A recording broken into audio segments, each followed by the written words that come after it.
Hello everyone. Myself Dr. Tina Kumari, Assistant Professor, School of Open Learning, University of Delhi. I will present a topic. I have opted for option 2 as my faculty induction program assignment. So my theme or topic is National Education Policy 2020 and research at UG level and MERU. So in my presentation, I will reflect a little bit and explain a little bit about the NEP 2020 and research at UG level. So we all know that research is really important and we are focusing on this component. Uh, so let us talk about research in the context of NEP 2020. So to begin with, I will discuss key ideas in higher education according to NEP 2020.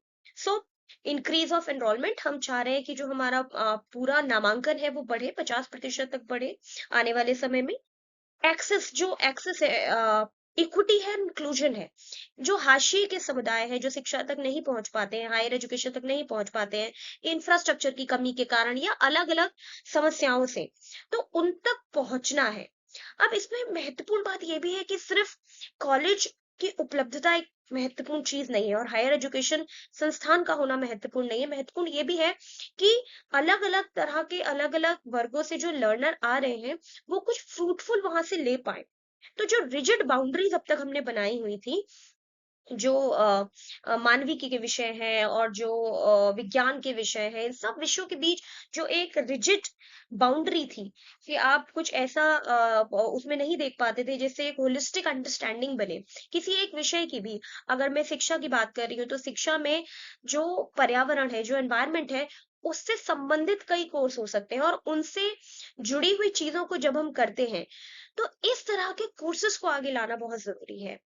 इसीलिए multiple entry और exit का भी एक बिंदु आप इसमें देखते हैं कि जहां हम 4 ईयर यूजी लेवल की बात करते हैं तो उसमें first year, second year, third year, fourth year में लर्नर अपनी चॉइस के हिसाब से उस कोर्स में जा सकता है और उस कोर्स से एग्जिट ले सकता है और उसको उसी के अनुसार उसकी जो एक पूरा प्रमाण पत्र है या उसकी एक डिग्री है वो उसको दी जाएगी। Institutional restructuring, consolidation. हम रिसर्च की बात कर रहे हैं तो अब तक जो हम थियोरेटिकल नॉलेज पे फोकस करते आ रहे हैं और इंटरडिसिप्लिनरी रिसर्च का बहुत बोलचाल बोलबाला नहीं है, तो उसको लाने के लिए हमें पूरा ओवरहॉलिंग की जरूरत होगी। Quality practical knowledge based education की जरूरत है। रिसर्च इंसेंटिव इंटेंसिव यूनिवर्सिटी की जरूरत है जिसकी हम थोड़ा आगे चलकर बात करेंगे। The whole idea is to make higher education accessible and useful for every learner and meet market needs also, so that a person can get the employable the work also.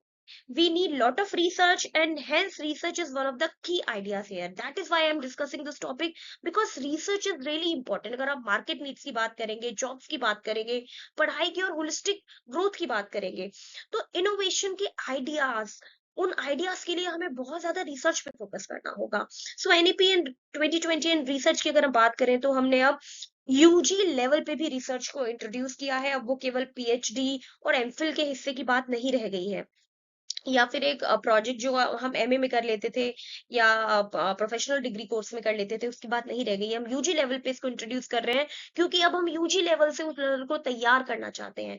And because it is a door to critical thinking and systematic problem solving approach. Research करने का मतलब ये भी है कि हम किसी चीज को ढूंढ रहे हैं और सिस्टमैटिक तरीके से उसके सोल्यूशंस को भी उसकी तरफ हम जा रहे हैं।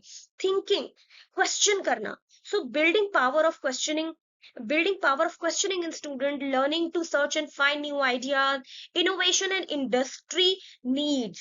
अगर इलेक्ट्रिसिटी की कोई नई चीजें चाहिए, कुछ और हमने क्लासरूम को हैंडल करने के हमने कोई नई पेडागोजिकल टेक्निक्स चाहिए, तो research is very important in the context. बाहर की हमेशा रेप्लिकेट नहीं कर सकते हैं। That is why also research at UG, introducing research at UG level is really very important. So focus on research intensive university, we are going to discuss it also. So NEP 2020 and research at UG level basically means कि 4 year programme है UG का और open है student के लिए opt करना उनके academic और करियर प्लान के द्वारा कि वो 4th ईयर में रिसर्च की तरफ जाना चाहते हैं या 3 ईयर का कोर्स करना चाह रहे हैं, प्रोग्राम में एनरोल होना चाह रहे हैं।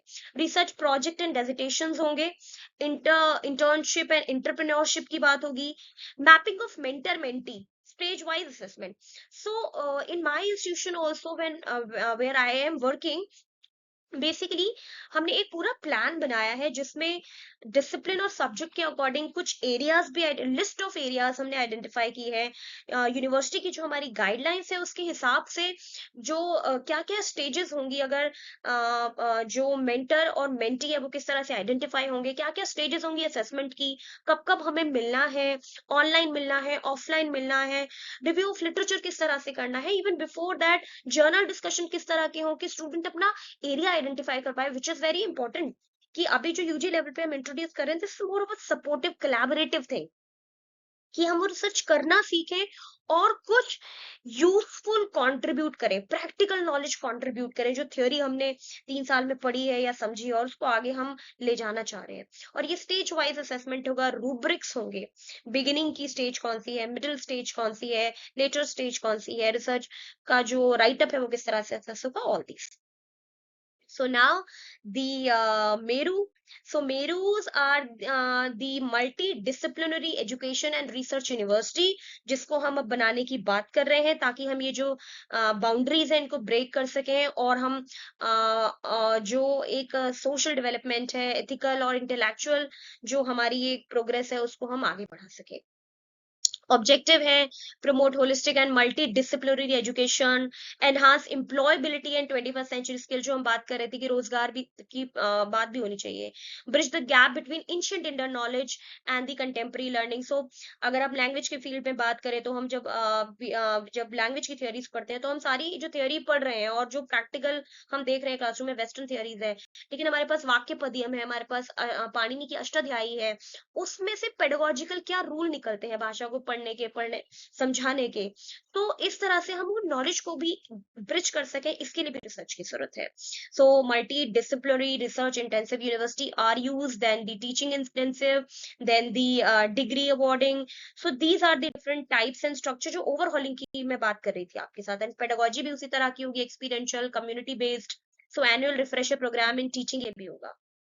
सो इम्प्लीमेंट एंड स्ट्रेटेजी में यही है कि पहले हम ओवरऑल करेंगे और वेरूज को प्रमोट करेंगे, और इस तरह से ये जो पूरी बात है इसको मैं इस पे एंड करूंगी कि हमारे पास guidelines for transforming higher education institution into multidisciplinary institution है, ये हम पढ़ सकते हैं, these are my references also, and the of course new education policy.